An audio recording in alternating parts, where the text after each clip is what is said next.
آج کی ہماری گفتگو کا موضوع فضائل امیر المومنین علیہ الصلاۃ والسلام ہے۔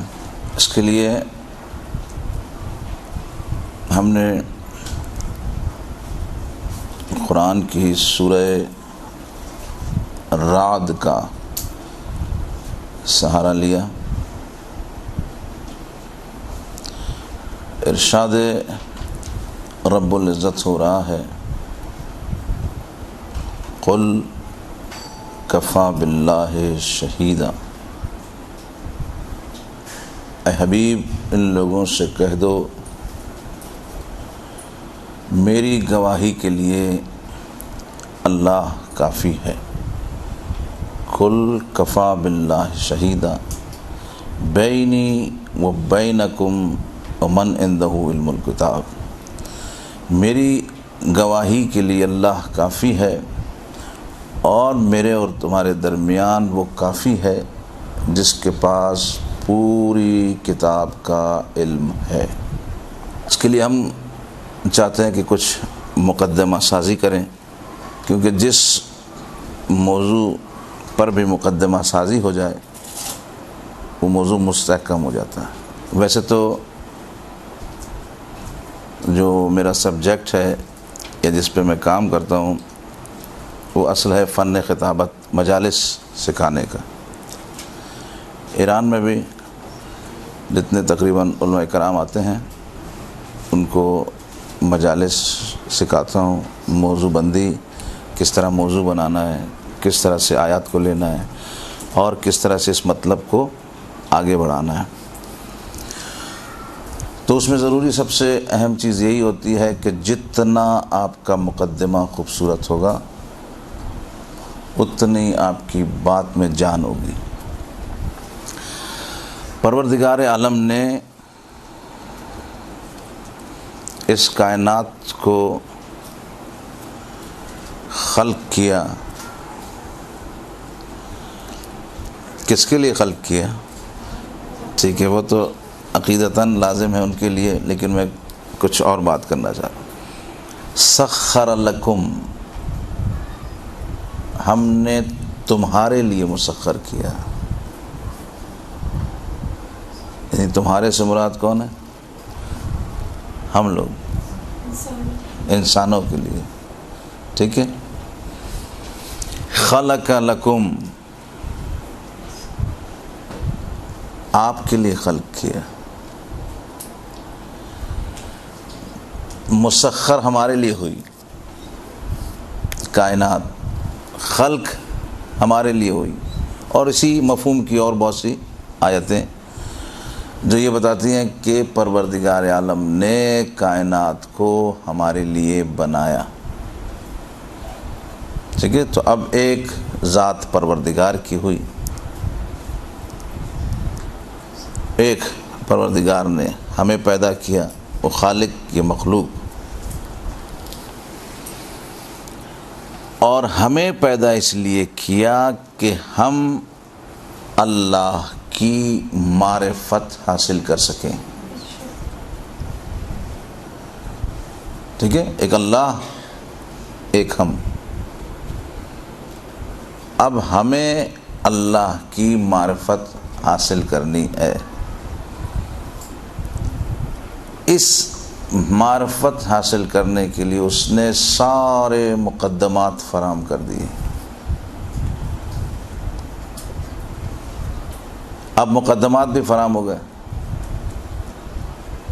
اب اگر اللہ کوئی اچھا معلم ہمارے لیے نہ رکھے، سورج بنا، چاند بنا، ستارے بنے، کتنا کام ہوا اس دنیا میں، اب کوئی اچھا معلم نہ ہو جو ہمیں اللہ کی معرفت کروا سکے تو یہ سارا کام بیکار ہو جائے گا۔ مثلا ایک اسکول کھولتے ہیں ہم، اسکول میں کمرے بنیں گے، کرسیاں رکھی جائیں گی، کلر ہوگا، اے سی لگے گا، نہ جانے کیا کیا کیا مشکلات۔ اور اس کے بعد اگر آپ بچوں کو اچھے اساتذہ فراہم نہ کریں تو وہ کرسیاں ضائع، وہ کمرے ضائع، وہ اسکول ضائع، وہ پیسے ضائع، وہ بلڈنگ ضائع۔ تو اب اتنی بڑی کائنات بنائی، اگر اچھا معلم نہ رکھے تو پوری کائنات بیکار ہو جائے گی، ہو جائے گی نا، پوری کائنات بیکار ہو جائے گی۔ تو اب اگر کائنات کو پوری کارآمد کرنا ہے تو ایک ایسا اچھا معلم ہونا چاہیے جو ہمیں خدا کی شناخت کروا دے۔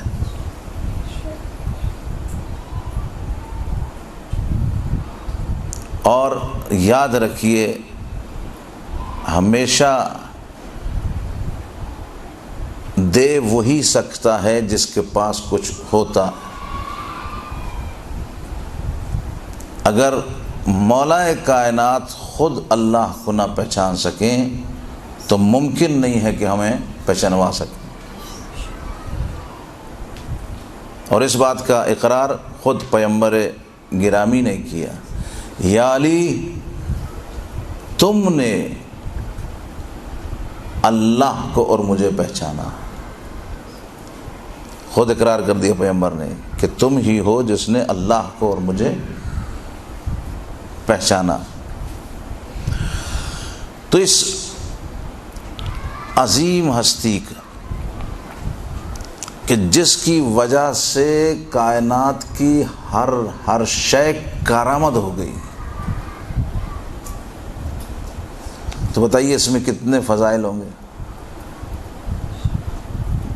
بے انتہا فضائل،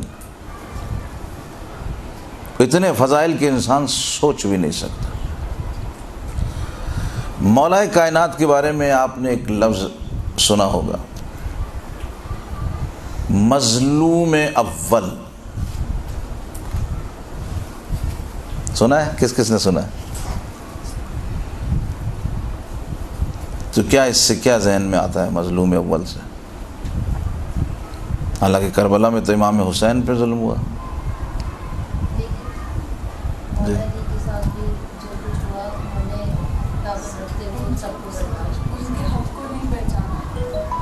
ہاں، یہ جملہ نزدیک تر ہے کہ ان کے حق کو نہیں پہچانا۔ میں بھی اسی طرف آ رہا ہوں۔ ہاں، اور کوئی بتائے؟ مظلوم اول کائنات، کائنات کا سب سے بڑا مظلوم۔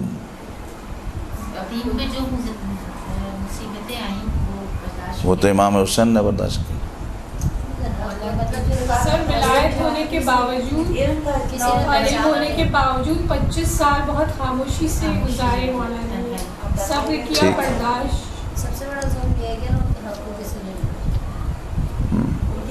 جتنا وہ دے سکتے تھے اتنا لیا نہیں، ان کے پاس کی فضیلتوں کو نہیں پہچان سکے۔ ہاں، قریب قریب جملے نزدیک ہیں کافی۔ مجھے اسی کی وضاحت کرنی ہے آج کہ سب سے بڑا مظلوم۔ میں حیران ہو گیا اس جملے کو دیکھ کے کہ اگر دیکھا جائے تو ہم لوگ یہ کہتے ہیں کہ امام حسین سب سے بڑے مظلوم ہیں، ٹھیک ہے، اور مصائب پڑھتے ہوئے بھی ہم مولا کے مصائب جب پڑھتے ہیں تو ہم آخر میں کربلا سے ملاتے ہیں۔ وہ ملانے کی وجہ یہ ہوتی ہے کہ ہم بتاتے ہیں مولا آپ کی ضرورت لگی لیکن آپ مسجد کی سایہ میں تھے، ٹھیک ہے، لیکن امام حسین کو جب ضرورت لگی تو دھوپ میں تھے۔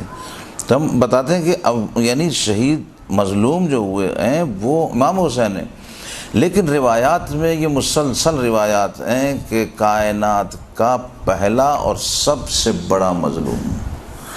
تو میں اس کو آپ کی خدمت میں عرض کرنا چاہ رہا ہوں۔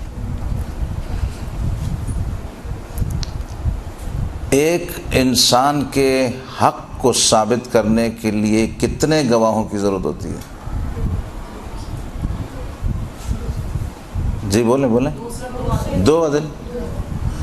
یعنی میں نے اگر کوئی کام کیا اور مجھے عدالت بلا لے، مجھے اپنے حق میں گواہ 2 چاہیے ہوں گے کہ وہ بتائیں بھائی یہ حق مثلا مولانا صاحب کا ان کا، تو 2 کافی ہوتے ہیں۔ مولا کائنات کی سب سے بڑی مظلومیت یہ ہے کہ 2 آدمی نہیں 1,00,000 افراد تھے۔ غدیر میں کتنا بڑا مجمع تھا؟ 1,00,000 سے زیادہ۔ 1,00,000 سے زیادہ، تو ہم کم از کم 1,00,000 لے لیں۔ 1,00,000 افراد کے ہوتے ہوئے گواہ کوئی نہ بنا، ہے یہ بات لاجک والی؟ اب ہے ایسے کوئی مظلوم؟ اچھا کیا یہ ممکن ہے؟ اب ذہن میں سوال پیدا کرتے ہیں، آیا یہ ممکن ہے کہ 1,00,000 افراد بھلا دیں؟ بھئی 1 آدمی بھلا دے، 2 آدمی بھلا دیں، 3 آدمی بھلا دیں، 1,00,000 افراد بھلا دیں؟ آیا یہ ممکن ہے؟ ہماری نظر میں ممکن نہیں ہے، لیکن جب اس کو ہم علمی پیرائے سے اس پر بحث کریں گے تو دیکھیں آپ ممکن ہے۔ غدیر میں جتنے بھی لوگ تھے، یہ پوائنٹ نوٹ کرتے جائیں، غدیر میں جتنے بھی لوگ تھے، آیا کیا سب کے سب نبی کے بیٹے تھے؟ 1,00,000 افراد جو غدیر میں تھے نبی کے بیٹے تھے؟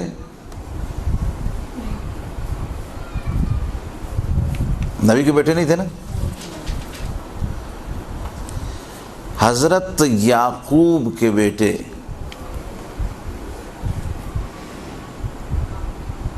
حضرت یوسف علیہ السلام کو بھلانے والے سب کے سب نبی کے بیٹے تھے۔ تو جب نبی کے بیٹے بھلا سکتے ہیں تو یہ تو عام عوام تھی۔ جب نبی کے بیٹے اپنے بھائی کو بھلا سکتے ہیں تو غدیر میں تو عام لوگ تھے، نبی کے بیٹے تھوڑی تھے۔ وہی نظر انداز، یہ بھی ادھر بھی یہی میں کہنا چاہ رہا ہوں کہ ادھر بھی نظر انداز کیا نا، گواہی نہیں دی۔ تو جب یہ ممکن ہے تو یہ بھی ممکن ہے۔ پہلا پوائنٹ یہ کہ غدیر میں سب کے سب نبی کے بیٹے نہیں تھے، نبی کے بیٹوں نے جو ہے بھائی کو فراموش کر دیا، بھائی کی گواہی نہیں دی، بھائی کے ساتھ ظلم کیا، تو یہ تو عام لوگ تھے، تو ممکن ہو گیا۔ سوال ہمارا کیا تھا؟ آیا کیا 1,00,000 افراد اگنور کر سکتے ہیں؟ میں ذرا آپ لوگ کی لینگویج میں بات کروں، یہ زیادہ سمجھ میں آ جاتا نا۔ اگنور کر سکتے ہیں؟ یہ اگنور ہے، اگنور کرنا ہوا، سب جانتے ہیں بوجھتے ہیں، ٹھیک ہے نا، لیکن اگنور کر رہے ہیں، تو اس کے ہم دلائل پیش کر رہے ہیں کہ اگنور جب نبی کے بیٹے کر سکتے ہیں تو یہ تو عام لوگ تھے۔ اچھا پھر کیا یہ سب کے سب جو غدیر میں تھے دوسرے نمبر پر، یہ کیا سب آپس میں بھائی بھائی تھے؟ آپس میں بھائی بھائی بھی نہیں تھے، لیکن جناب یوسف کے سب آپس میں بھائی بھائی تھے، ٹھیک ہے؟ بھائیوں نے مل کر سب نے جناب یوسف کو اگنور کیا۔ دوسرا پوائنٹ۔ تیسرا پوائنٹ، بات کیا تھی؟ بات یہ تھی کہ بیٹے یہ سمجھ رہے تھے کہ یعقوب پیغمبر یوسف کو زیادہ پسند کرتے ہیں، ٹھیک ہے، یہی بات تھی نا۔ بیٹے یہ سمجھ رہے تھے کہ یعقوب پیغمبر یوسف کو زیادہ پسند کرتے ہیں، یہی بات ان کو کھل رہی تھی کہ یوسف کو کیوں زیادہ پسند کیا جاتا، حسد۔ یہ بات ان کو سمجھ میں نہیں آ رہی تھی کہ یوسف کو کیوں پسند کرتے ہیں، تو اس لیے انہوں نے یوسف کو اگنور کرنا شروع کیا۔ تو وہ نبی کے بیٹے ہو کر نبی کی محبت یوسف کے ساتھ زیادہ دیکھ رہے تھے، لہذا یوسف کے لیے حسد پیدا ہو گیا۔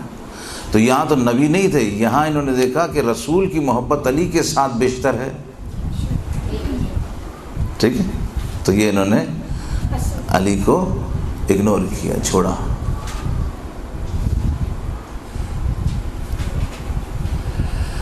یہ میں آپ کی خدمت میں عرض کروں، یہ مولا کائنات کے فضائل یہ ہمارے خون کا حصہ ہے، ہمارے عقائد ہیں. آج کل آپ ٹیلی ویژن پر دیکھ رہے ہوں گے کہ سازش کے تحت کس طرح سے علماء کو لا کر ان سے غیروں کے فضائل پڑھوائے جا رہے ہیں. کلپ آپ لوگوں نے دیکھا ہوگا. تو سب سے پہلی بات تو یہ کہ یہ ہمارے عقائد میں ہی شامل نہیں ہے. صحیح ہے؟ یہ ہمارے عقائد میں ہی شامل نہیں ہے کہ ہم ان لوگوں کے فضائل پڑھیں کہ جو ہماری نظر میں کسی بھی طرح سے درست نہیں تھے. ادب و آداب اپنی جگہ، تاریخی مطالعہ اپنی جگہ، لیکن حقائق اپنی جگہ. کس طرح سے لوگ سازش کر رہے ہیں دیکھیں، آپ کے علماء کرام کو لے کر آتے ہیں اور ان سے خلفاء کے فضائل پڑھوائے جا رہے ہیں. تو کم از کم میں اس جگہ سے یہ پیغام دینا چاہوں گا کہ ایسے لوگ جو کم از کم اس طرح کے فضائل بیان کر رہے ہیں تو اس بات کا ثبوت دے رہے ہیں کہ یہ کم از کم شیعہ نہیں ہے. لباس میں ہیں شیعہ کے، لیکن یہ شیعان حیدر کرار نہیں ہے، ورنہ یہ کسی غیر کے فضائل نہیں پڑھتے. تو دیکھیے سازشیں کس طرح سے ہو رہی ہیں. لوگ سازشوں پر سازشیں کر رہے ہیں. تو کیا آج اتنا برا وقت آ گیا کہ خود شیعہ اٹھ کر جو ہے دوسروں کے فضائل پڑھنے لگے؟ تو باپ بیٹے سے محبت کرتا ہے، بھائی اس محبت کو برداشت نہیں کر سکتے، لہٰذا یوسف سے ایک دشمنی پیدا ہو جاتی ہے. رسالت مآب علی سے ایسی محبت کرتے ہیں کہ 1,00,000 صحابی جلنے لگتے ہیں. عام آدمی نہیں ہے، اصحاب ہیں، سارے کے سارے اصحاب ہیں اور حج کر کے آ رہے ہیں.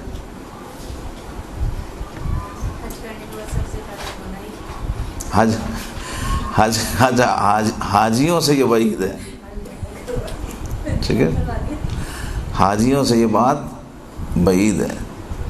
حاجی تھے، نمازی تھے، اور شاید پیغمبر نے یہ اہتمام بھی شاید اس لیے کیا ہو کہ دیکھو علی کی ولایت ہر کسی کو سوٹ نہیں کرتی، چاہے وہ حاجی ہو، نمازی ہو، پرہیزگار ہو، کچھ بھی ہو. علی کی ولایت کے لیے طہارت شرط اول ہے. نفوس کا پاک ہونا ضروری ہے، بدن کا پاک ہونا ضروری نہیں، نفوس کا پاک ہونا ضروری ہے. تو یہ بیٹوں کی محبت. 3 نقطے میں نے آپ کی خدمت میں عرض کیے کہ بیٹوں نے دیکھا باپ نفرت کر رہا ہے، باپ بیٹے اس سے بیٹے سے محبت کر رہا ہے، ان بیٹوں نے نفرت شروع کر دی. تو جب وہ نبی کے بیٹے ایسے کر سکتے ہیں تو یہ تو نبی کے بیٹے نہیں تھے، یہ ایسا کر سکتے تھے.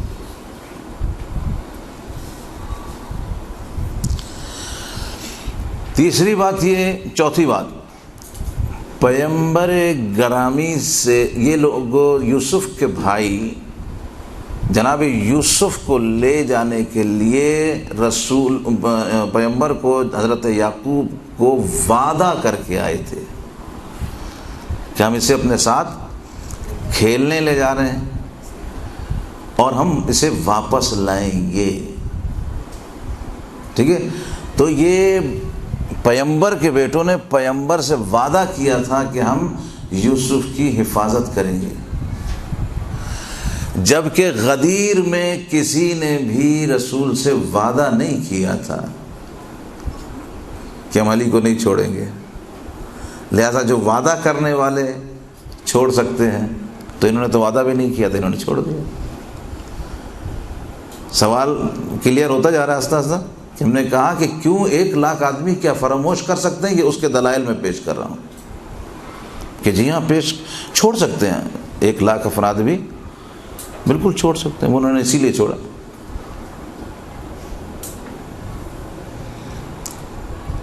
دوسرا یہ کہ انہوں نے نبی کے بیٹوں نے نبی کی حیات میں یہ کام کیا، نبی کے بیٹوں نے یوسف کو اگنور کیا نبی کی حیات میں۔ تو جب نبی کی حیات میں اگنور کیے جا سکتا ہے تو وفات نبی کے بعد اگنور کرنا کوئی بات نہیں۔ انہوں نے وفات نبی کے بعد اگنور کر دی۔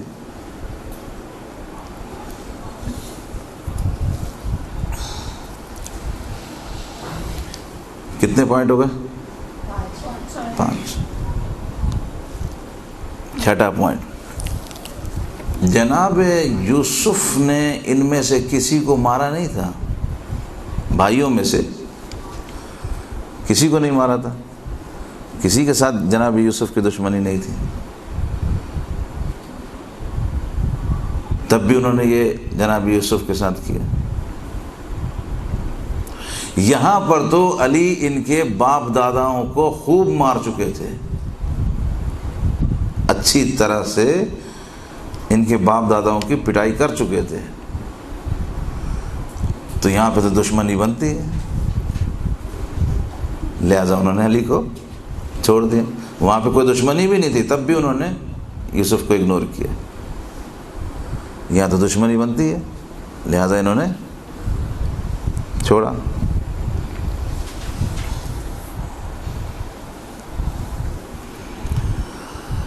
سامری جو ہے ایک جادوگر جناب موسیٰ کے دور میں تھا۔ 7واں نقطہ، چھٹا بیان ہو گیا نا، چھٹا ہو گیا، 7واں۔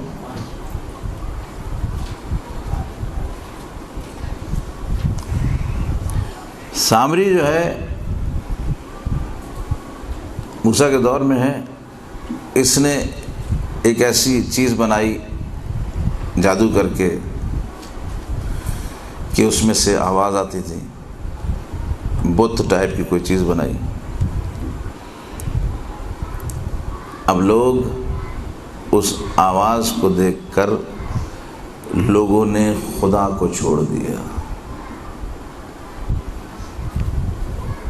ٹھیک ہے۔ لوگ دیکھیے کتنے ماشاءاللہ عقل مند ہوتے ہیں، اور ہر دور میں ہوتے ہیں۔ اس میں سے کچھ آوازیں نکل رہی تھیں،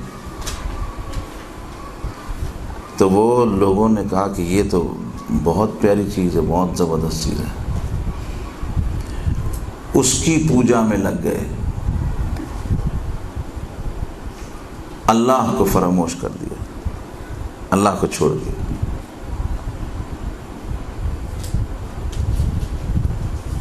تو لوگ اتنے کم عقل ہوتے ہیں کہ خدا کو چھوڑ دیتے ہیں، تو بندہ خدا کو چھوڑنا کوئی بات ہی نہیں ہے۔ علی بندہ خدا ہے نا، تو 1,00,000 افراد نے علی کو چھوڑ دیا۔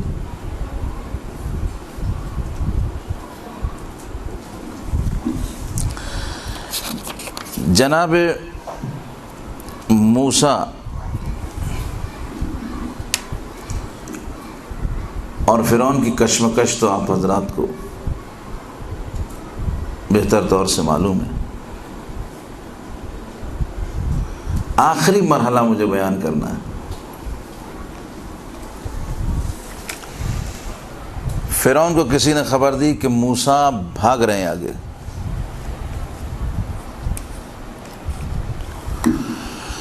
فرعون جناب موسیٰ کے پیچھے لشکر لے کر، جناب موسیٰ اپنے لشکر کے ساتھ آگے آگے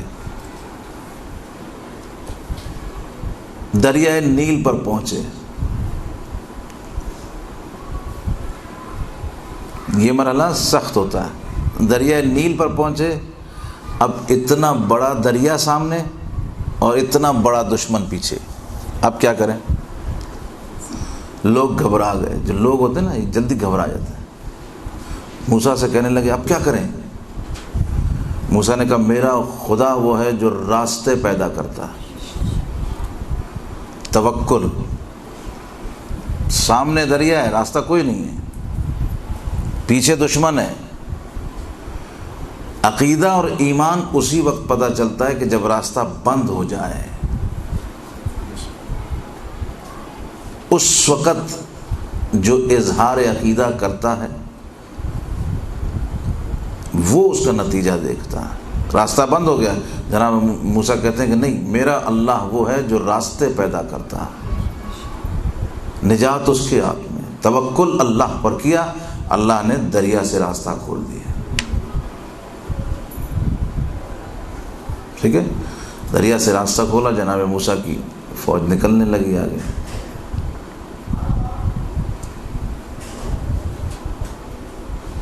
وہی دریا ایک ہی ہے نا.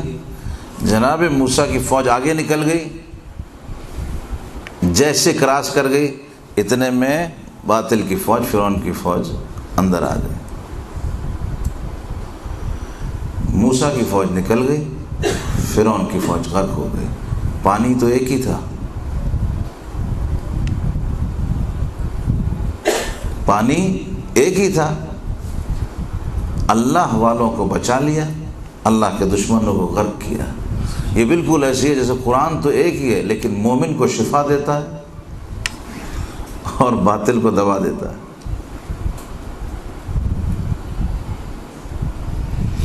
تو یہ میں نے آپ کی خدمت میں 8 نقطے پیش کیے کیونکہ میں چاہتا تھا کہ مولا کائنات کے فضائل میں سے جو زندگی کے 2 حصے تقسیم ہوئے, ایک یہ کہ کائنات کا مظلوم علی ہے, ایک زندگی کا یہ حصہ.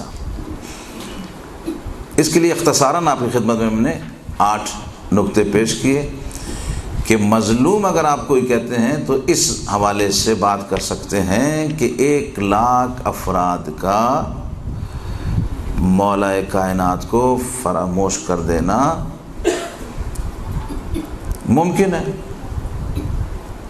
ہمارے ذہنوں میں یہ بات ہی نہیں تھی, ہم سوچتے تھے کیسے 1 لاکھ آدمی کیسے بھول سکتے ہیں. تو یہ 8 نقطے آپ کی خدمت میں پیش کیے کہ مولا کائنات دنیا کے مظلوم ترین انسان ہے, ورنہ 1 لاکھ گواہیاں بہت ہوتی ہیں, 2 گواہیاں کافی ہوتی ہیں. ایک تو مولا کائنات کی زندگی کا یہ حصہ, اور یہ حصہ بھی مظلوم ہونے کے باوجود بافضیلت ہے. زندگی کا یہ حصہ بھی بافضیلت ہے. یعنی جس شخص کو 1 لاکھ افراد چھوڑ دیں پھر بھی وہ رسول کو نہ چھوڑے تو کیسی شخصیت ہے, کس کمال پر ہوں گے مولا کائنات. تو ایک حصہ یہ ہے. برحمتك يا أرحم الراحمين وصلى الله على محمد وآله الطاهرين.